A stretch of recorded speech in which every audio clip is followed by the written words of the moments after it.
आतापर्यंत दोन टप्पे पार पाडलेत आपण ग्रामरचे आपले.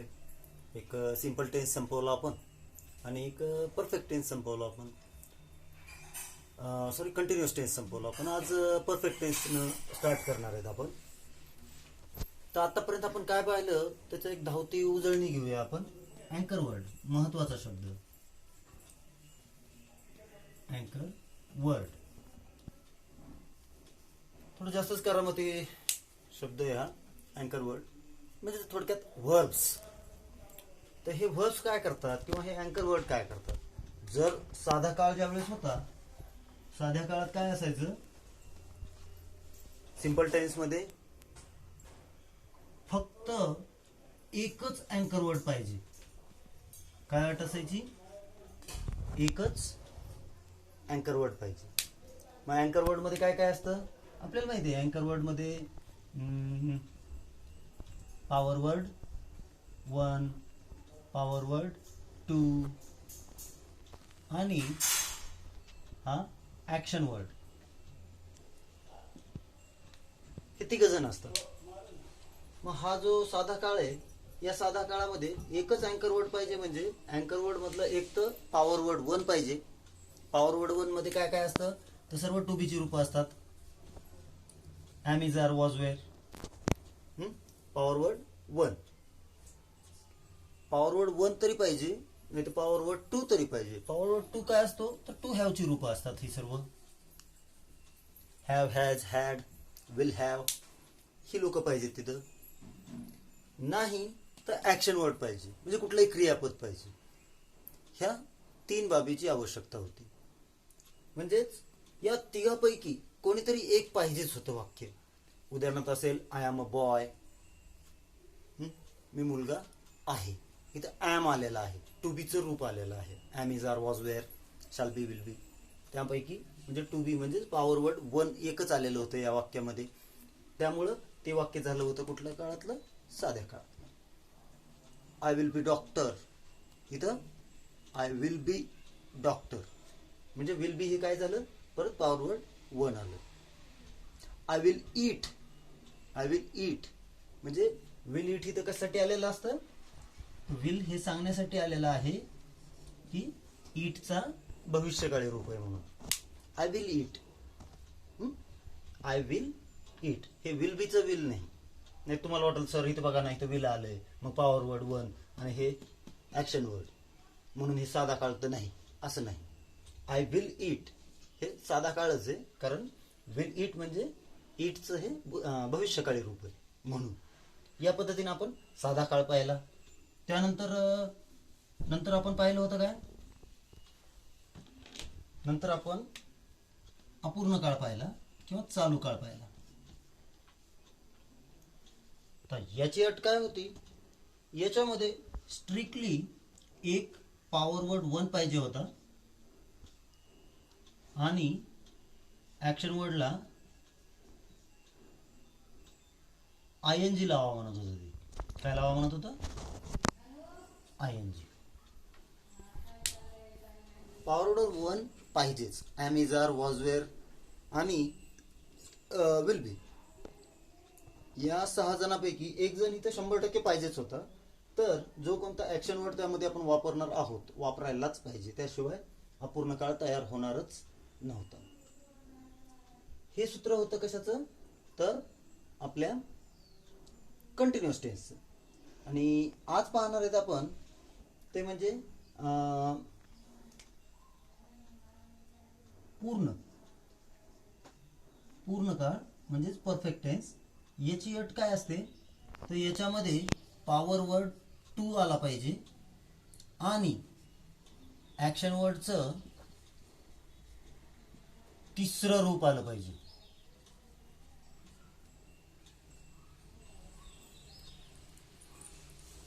ऍक्शन वर्डचं 3रं रूप आलं पाहिजे. आता तुम्ही म्हणाल हे 3रं रूप काय असतं, तर 3रं रूप म्हणजे कुठल्याही जो काही ऍक्शन वर्ड असतो त्याला 3 रूप असतात. एक वर्तमानकाळी रूप म्हणा,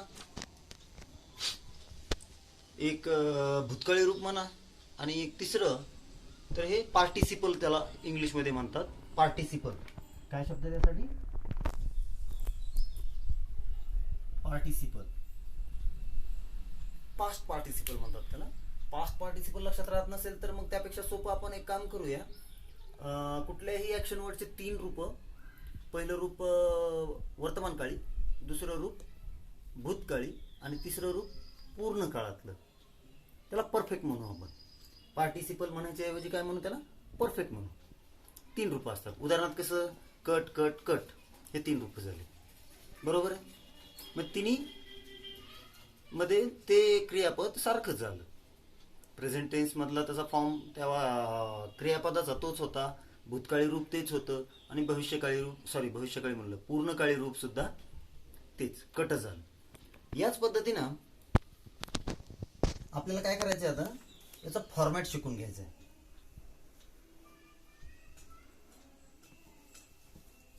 आता हे तर लक्षात आलं आपल्या की पॉवर वर्ड 2 पाहिजे म्हणल्यानंतर जे काही 3 काळ असतात, म्हणजे वर्तमान काळ म्हणजे प्रेझेंट टेन्स म्हणूया त्याला, प्रेझेंट टेन्स, नंतर पास्ट टेन्स आणि फ्युचर टेन्स. हे पूर्ण काळातले पाहतोय आपण. तर पॉवर वर्ड 2 कुठला लागणार? याच्यासाठी हॅव किंवा हॅज.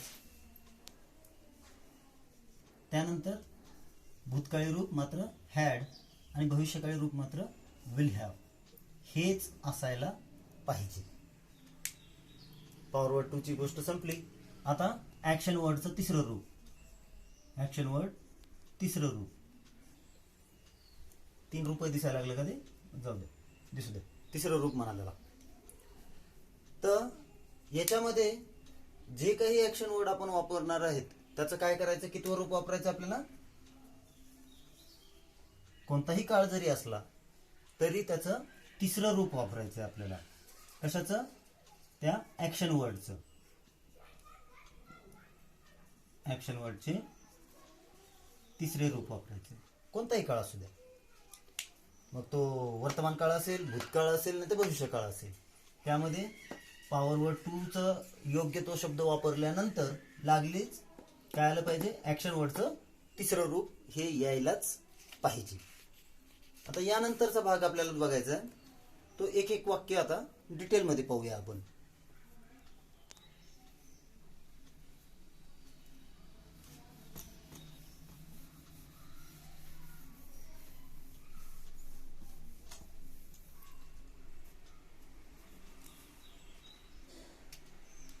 पहिल्यांदा पाहू present perfect tense. Present perfect tense. आपल्याला माहिती आहे कुठलाही काळ शिकत असताना आपण सुरुवातीला काय करत असतो? काळ ओळखणे हा आपला पहिला टॉपिक असतो. तो काळ ओळखायचा कसा? तर तो वर्तमान काळातच, वर्तमान काळी पूर्ण रूप कसं असेल त्याचं हे पाहायचं आहे आपल्याला. तर पहिला नियम लक्षात ठेवायचा की पॉवर वर्ड 2 वापरायचे आणि त्यानंतर काय आलं पाहिजे? ऍक्शन वर्डचं तिसरं रूप. तर याच्यामध्ये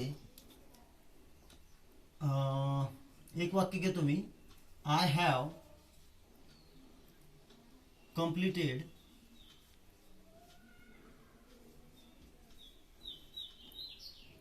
homework. I have completed homework. इथं काय झालंय? आता हे करताय सब्जेक्ट हा, इथं हॅव कम्प्लिटेड हा आपला अँकर वर्ड झाला.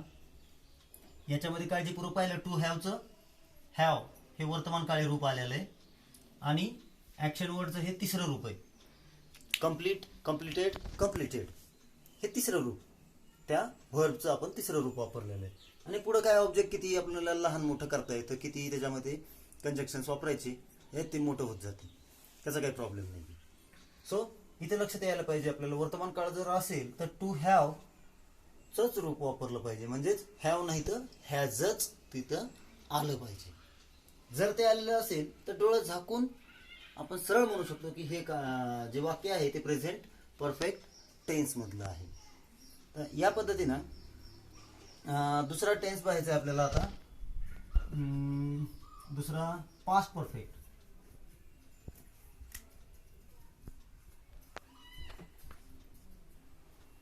Past perfect tense. Past perfect tense मध्ये पॉवर वर्ड टू चं कुठलं रूप वापरावं लागेल आपल्याला? भूतकाळी रूप हॅड.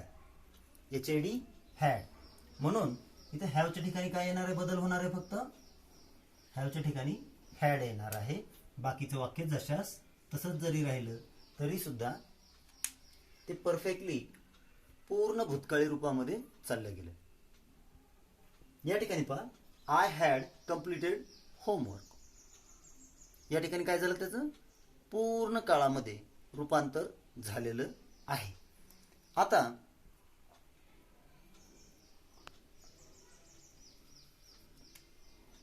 याचं मराठी भाषांतर. मी गृहपाठ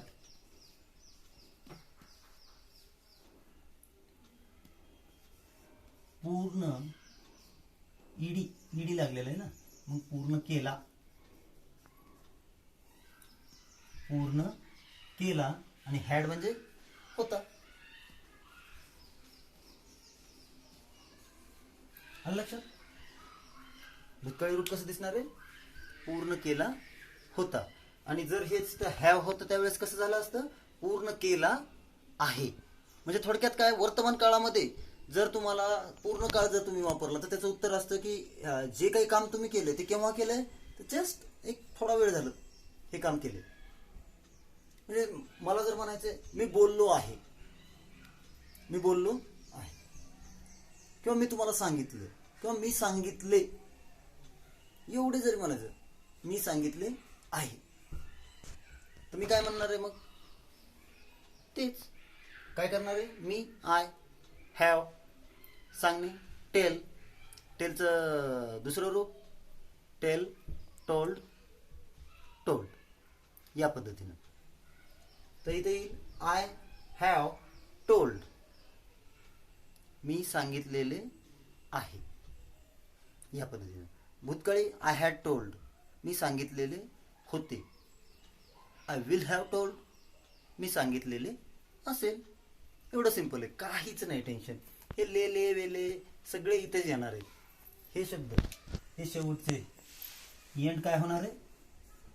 ला होता, ले होते. म्हणजे थोडक्यात जो काही पास्ट आपला परफेक्ट टेन्स आहे याचा मराठी वाक्याचा शेवट ला, ली, ले, होता, होती, होते, या पद्धतीनं भूतकाळी रूप जे असणार आहे, वाक्य जे असणार आहे त्याचा शेवट या पद्धतीनंच व्हायला पाहिजे. एक तर ला न शेवट झाला पाहिजे, ली न झाला पाहिजे, किंवा ले न झाला पाहिजे. याच पद्धतीने या वाक्यांचा शेवट होणार असतो. त्यावेळी आपल्या लक्षात आलं पाहिजे की हे पूर्ण काळातलं वाक्य. पूर्ण म्हणजे काम पूर्ण झालेलं असतं. याच्यामध्ये काम परफेक्टली पूर्ण झालेलं असतं. कंटिन्युअस मध्ये काम चालू असतं. आणि तेच साधा काळ जो असतो, मी खातो, म्हणजे हे नेहमीच चालणारी क्रिया असते. हा फरक लक्षात ठेवायचा नेहमी. साधा काळ नेहमी चालणारी क्रिया, कंटिन्युअस टेन्स सुरू असलेली, सध्या सुरू असलेली क्रिया, आणि पूर्ण काळ म्हणजे काम पूर्ण झालेली क्रिया. या पद्धतीनं हे 3 टेन्स आहेत. आता लागलीच आपण आता फ्युचर टेन्सचं पाहूया.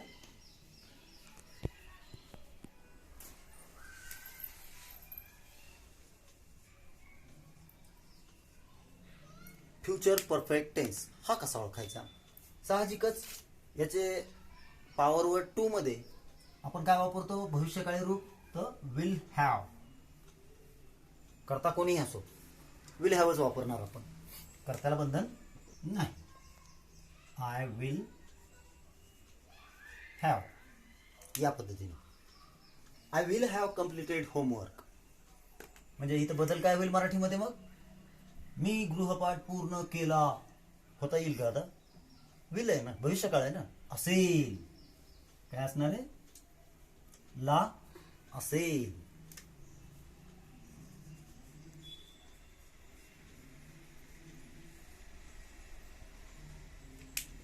वर्तमान काळ असलं तर आहे. भूतकाळ असेल तर होता आणि भविष्यकाळ असेल तर असेल. या पद्धतीनं याचे मराठीमधले अर्थ हे नेहमी नेहमी नेहमी नेहमी काय होतात, बदलत जातात. याच पद्धतीनं आता तुम्हाला काय करायचंय, जो अभ्यासक्रम आपल्याला आज सोडवायचा आहे त्यामध्ये पहा कसा सोडवलेला आहे त्यांनी. ही सुरुवातीची प्रॅक्टिसमध्ये एक्झाम्पल दिलेलं आहे पहा. Find the tense of the following positive sentences. हे पॉझिटिव्ह सेंटेन्सेस, पॉझिटिव्ह आणि निगेटिव्ह असे वाक्याचे दोन प्रकार आहेत. त्यापैकी पहिला आहे ants have bitten the little boy over his body. याच्यामध्ये काय केले त्यांनी, काय सांगितलंय, पॉवर वर्ड 1 आलाय का बघा, पॉवर वर्ड 2 आलाय का, पॉवर वर्ड 2 हॅव आलेला आहे म्हणून हॅव मध्ये पॉवर वर्ड 2 मध्ये हॅव लिहिले. आणि ॲक्शन वर्ड बिटन म्हणजे बीट, बाईट, बिटन हे 3 रूप झाले त्याचे.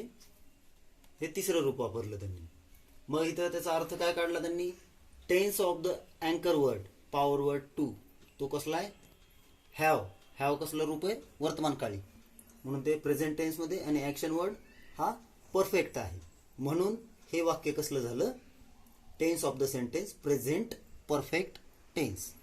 म्हणजे तो वाक्याचा काळ कसा ओळखायचा आहे, तर अगोदर पॉवर वर्ड 2 चा काळ ओळखायचा आणि कन्फर्म करून घ्यायचं ॲक्शन वर्डचं तिसरं रूपच वापरलेलं आहे का. जर हे 2 गोष्टी लक्षात आल्या की लागलीच ते वाक्य हे पूर्ण काळातीलच आहे आणि मग वर्तमान काळातलं आहे की भूतकाळातलं आहे की भविष्य काळातलं आहे हे कशावरून डिसाईड होतं, ह्या एकट्या पॉवर वर्ड 2 वरून. आणि हा जो ॲक्शन वर्डचा तिसरं रूप वापरलेला आहे याच्यावरून कळतं आपल्याला की ते वाक्य पूर्ण काळातलं आहे की नाही. बाकी ऑब्जेक्ट कसंही फिरवता येतं, त्याच्यामध्ये टेन्शन घ्यायचे काम नाही, फक्त सोडवायचं कसं हे तुमच्या लक्षात यावं म्हणून तुम्हाला हे डिटेलमध्ये सांगितलेलं आहे. त्यानंतर इथे पहा आता प्रॅक्टिसमध्ये कसं सोडवायचं. Dheeraj is drinking a glass of warm water.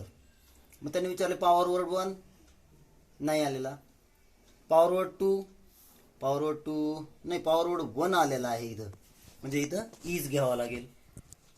Power word 1 मध्ये इज लिहावा लागेल.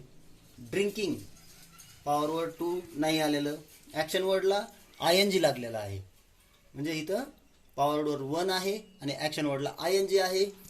मग अँकर वर्ड काय झाला, त्याचा टेन्स काय होईल, इज ड्रिंकिंग म्हणजे तो वर्तमान काळी अपूर्ण आहे, अपूर्ण वर्तमान काळ म्हणजे इथं येईल प्रेझेंट कंटिन्युअस टेन्स आणि म्हणून वाक्याचा काळ काय झाला, प्रेझेंट कंटिन्युअस टेन्स. त्याच पद्धतीनं प्रत्येक वाक्यामधले काय करायचे, हे शब्द शोधायचे, त्यांचा काळ ओळखायचा, त्यावरून त्या वाक्याचा काळ लिहायचा. लक्षात आलं कसं हे सोडवायचं, ते हे सोडवलेलं आहे आपण.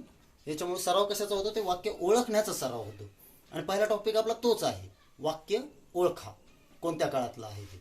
यामुळे तुमचा सराव अचूक होईल. आता हे किती आहे, प्रत्येक पानावर त्याच पद्धतीने सोडवायचे आपल्याला.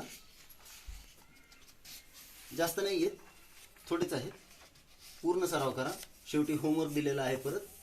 राईट द अँकर वर्ड, टेन्स ऑफ द अँकर वर्ड अँड सेंटेन्स. तेच करायचंय. अँकर वर्डमध्ये अँकर वर्ड लिहायचं आहे. अँकर वर्ड काय आलेला आहे इथं, आता पॉवर वर्ड 2 आहे.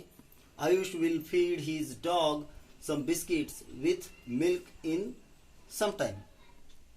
मग इथं विल फीड हा एकच शब्द आलेला आहे, हे की नाही. विल वेगळं नाही आहे. विल बी असतं तर मग विचार केला असता आपण, परंतु विल फीड आलेला आहे म्हणून अँकर वर्ड आहे विल फीड, तो एकटाच आहे. आणि मग अँकर वर्डचा काळ कुठला आहे, विल फीड म्हणल्यानंतर एकच अँकर वर्ड आलाय आणि तोही भविष्य काळाचा आहे. एकच आलाय म्हणून साधा काळ आहे आणि तो भविष्य काळातला आहे म्हणून साधा भविष्य काळ. सिंपल काय येईल अँकर वर्डचा काळ, सिंपल कोणता टेन्स, विल म्हणल्यानंतर future tense, simple future tense या पद्धतीनं. म्हणून वाक्याचा काळ कुठला, सिंपल फ्युचर टेन्स. या पद्धतीनं तुम्हाला गृहपाठ पूर्ण करायचा आहे. आणि टेस्टमध्ये काय केलेलं आहे, अंडरलाईन द अँकर word and write the tense of the sentence. म्हणजे या वाक्यामधला जो काही अँकर वर्ड आलेला आहे, उदाहरणार्थ इथं आलेला आहे हॅड बॉट. हॅड बॉटला काय करायचं, अंडरलाईन करायचं, एक रेष मारायची त्या शब्दांखाली. आणि या वाक्याचा काळ कुठला होईल, मग हॅड म्हणल्यानंतर भूतकाळी रूप, बॉट म्हणल्यानंतर तिसरं रूप म्हणजे पूर्ण भूतकाळ म्हणजेच पास्ट परफेक्ट टेन्स. तर इथं तुम्हाला पास्ट परफेक्ट टेन्स लिहायचं. ठीक आहे, या पद्धतीनं आज आपल्याला सराव करायचा आहे. पूर्ण सराव करा, जास्तीत जास्त वाक्य सोडवा. हे नेहमीच सांगत आलोय.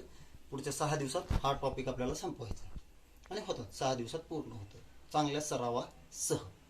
ठीक आहे, लागा अभ्यासाला.